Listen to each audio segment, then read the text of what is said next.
All right, the Indiana Fever are having a very spicy offseason. And really, it's a tale of two completely different stories. A huge game-changing coaching hire and some pretty serious contract drama. So yeah, the Fever are making headlines for two massive, and let's be honest, totally opposite reasons. On one hand, they've brought in a new coach that has the entire locker room just buzzing with excitement. But on the other hand, a key player is publicly hinting that her future might not be in Indiana. Okay, so let's start with the good news, the slam dunk move. Let's talk about the big investment the Fever just made in their superstar Caitlin Clark. For a team that's building around a generational talent like Caitlin Clark, this kind of role is absolutely critical. We're not just talking about X's and O's or game plans here. We're talking about honing those individual skills, the shooting, the ball handling, the decision-making that really turn all that potential into championships. And the person they hired for the job is Rob Dosier, whose resume is, well, it's seriously impressive. I mean, we're talking about a coach who has worked with some of the biggest names in the NBA. Kevin Durant, Jayson Tatum, Joel Embiid, the list goes on. He's also got pro coaching experience in the Wizards G League system, and, this is a big deal, he's already familiar with the Pacers organization. So this isn't just another hire, it's a real statement of intent.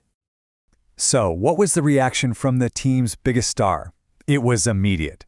Caitlin Clark didn't even wait for a press release or anything. She went straight to her Instagram story to welcome him aboard. I mean, that's a huge vote of confidence, right? It just screams that she's excited and ready to get to work. And that excitement wasn't just coming from Clark. Get this, Lexie Hull, who is currently an unrestricted free agent, meaning, she can sign with any team she wants, she also praised the move. When a player whose future with the team is literally up in the air is applauding a hire, you know the organization is doing something right. It just shows this united belief in where the team is headed. Okay, so that's the good news. But now, let's talk about the uncertainty. Because for all the positive buzz about the new coach, there's a big, looming question mark over a key player's future. And this is where the Fever's offseason gets kind of complicated. That right there, that's Sophie Cunningham, the team's veteran sharpshooter and fiery leader, speaking on her own podcast. And she is not being subtle, is she? She's putting all her cards on the table.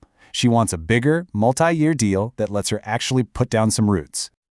And to add a little more fuel to that fire, her co-host immediately jumped in, jokingly throwing out names of other top teams like the Liberty or the Lynx as possible landing spots. Now, it might have been a joke, but it definitely highlights the very real risk here. If Indiana doesn't meet her terms, other teams are going to be lining up.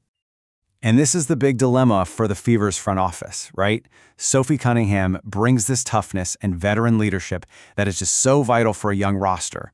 But are they ready to give her that long-term, big-money contract she's looking for? That is the million-dollar question. So when you put these two stories together, you get this really fascinating picture of a team at a crossroads. A team that's making moves right now that will define their chances at a championship down the line. You have this clear, positive momentum from a fantastic coaching hire that's aimed squarely at developing their superstar. And then, at the exact same time, you have the potential departure of a key leader just hanging in the balance. It's a lot. So the Fever have obviously invested in development. The big question is, will a coach who's trained NBA MVPs be the key to unlocking another level for Caitlin Clark and this whole young core? You've got to think so, right? And that brings us to our final and maybe trickier question. With all this focus on building for the future, just how important is it to lock down a player like Sophie Cunningham right now? Should Indiana commit a big chunk of their salary cap to give her the stability she wants, or do they risk losing a really vital piece of their team's identity? It's a huge decision, and whatever they do is going to tell us a lot about their priorities.